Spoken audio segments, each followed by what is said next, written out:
August মাস ২০২৪ কর্কট রাশি, কর্কট লগ্ন ঠিক কেমন যেতে পারে? কেমন যেতে পারে আপনাদের প্রেম, বিদ্যা, বিবাহ, কর্ম, ভাগ্য বিস্তারিত। শুরু করার আগে সকলকে আমার প্রণাম ভালোবাসা জানিয়ে শুরু করছি আজকের প্রতিবেদন এখান থেকে। প্রথমেই জেনে নেওয়া যাক গ্রহদের অবস্থান। লগ্নে বা রাশিতে অবস্থান করছেন রবি, দ্বিতীয় বুধ এবং শুক্র, নবমে রাহু এবং একাদশে বৃহস্পতি এবং মঙ্গল। এই পরিপ্রেক্ষিতে আপনাদের ঠিক কেমন যেতে পারে? প্রথমেই আসি আপনার স্বাস্থ্য নিয়ে। লগ্নে অথবা রাশিতে রবি বসে আছেন। ২৬শে আগস্ট মঙ্গলদেব দ্বাদশে প্রবেশ করবেন, যার ফলে ২৬শে আগস্ট পর্যন্ত আগে পর্যন্ত আপনাকে শরীর স্বাস্থ্য ভালো থাকলেও পরবর্তী সময় ২৬শে আগস্টের পর শারীরিক অবস্থা আপনার সচেতনতা অবলম্বন করতে হবে। কারণ এই সময় আপনার মাথা যন্ত্রণা, গ্যাস্ট্রিক সমস্যা, লিভার সমস্যা এবং হাঁটুতে ব্যথা, গা হাত পা ব্যথা এইগুলো আপনাকে জড়াতে পারেন। এবং এই সময় আপনি সাইকেল চালান, মোটরসাইকেল চালান, আপনাকে অতিরিক্ত সতর্কতা অবলম্বন করতে হবে। কারণ দ্বাদশে মঙ্গল এই কেসগুলো ঘটিয়ে থাকে। চলে আসি আপনার পড়াশোনা। চতুর্থ ভাব এবং পঞ্চম ভাব থেকে আপনার বিদ্যা বিচার করা হয়। চতুর্থ ভাবের অধিপতি শুক্রদেব বসে আছেন একাদশে বৃহস্পতি,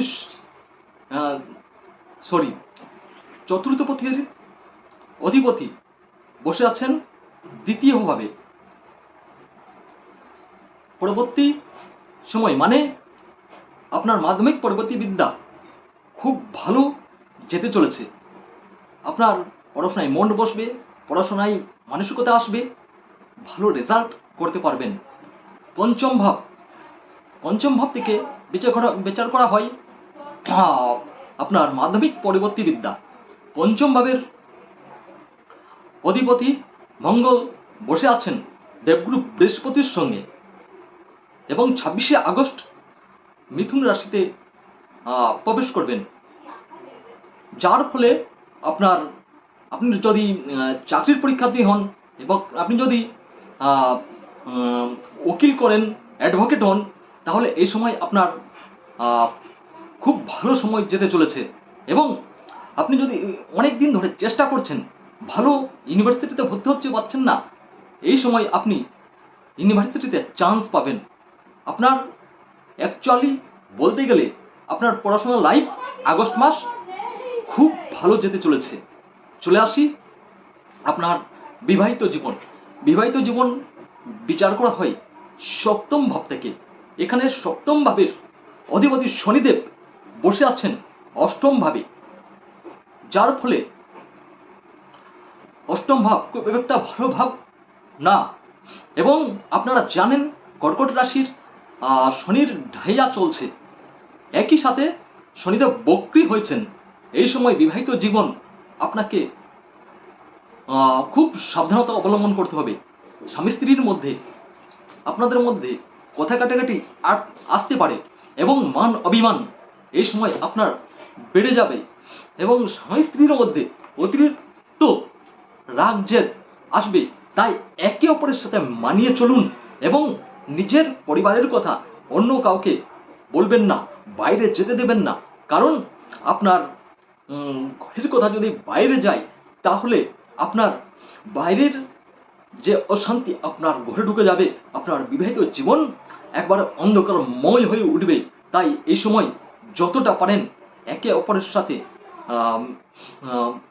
মানিয়ে চলুন এবং সাথে একে অপরকে সাথ দিন, তাহলে আগস্ট মাস আপনাকে ঠিক একটা জায়গায় পৌঁছে দেবে। চলে আসি আপনার ভাগ্য কেমন থাকবে। ভাগ্য বিচার করা হয় নবম ভাব থেকে। এখানে কর্কট রাশি, কর্কট লগ্ন সাপেক্ষে ভাগ্যস্থানে বসে আছেন, মানে কর্মস্থানে বসে আছেন, ভাগ্যস্থানে বসে আছেন রাহুদেব। আর এই রাহুদেব আপনাকে ভাগ্যের স্বাদ ঠিক মতো দেবে না। ভাগ্যের স্বাদ হয়তো আপনার থেকে দূরে সরে যাবে। ভাগ্যের চাকা ঘুরতে ঘুরতে থেমে যাবে। কারণ রাহুদেব যে রাশিতে বসেন 1.5 বছর থাকেন। এই সময় আপনাকে পরিশ্রম করতে হবে এবং সকল বাধা, সকল বিপত্তিকে পেছনে ফেলে আপনাকে পজিটিভ এনার্জি পাওয়ার নিয়ে আসতে হবে। তাহলে রাহু আপনাকে পরাস্ত করতে পারবে না। একই সাথে আপনারা জানেন আপনাদের শনির ঢাইয়া চলছে এবং শনিদেব বক্রী আছেন। আপনাকে অনেক বাধা বিপত্তির মধ্য দিয়ে এই আগস্ট মাস অতিক্রম করতে হবে। আর সকল বাধা, সকল বিপত্তিকে যদি আপনি হাসি মুখে বরণ করে নিয়ে পেছনে ফেলে দিতে পারেন, তাহলে ভাগ্যের চাকা আপনার আস্তে আস্তে চলতে থাকবে এবং ভাগ্যের স্বাদ আপনি একটু একটু করে পেতে থাকবেন। ভাগ্য আপনাকে কিছুটা হলেও স্বাদ দেবে। চলে আসি আপনার কর্মসংস্থান। আপনার কর্মসংস্থান দশম ভাব থেকে বিচার করা হয় কর্ম। আর দশম ভাবের অধিপতি মঙ্গলদেব বসে আছেন বৃষ রাশিতে।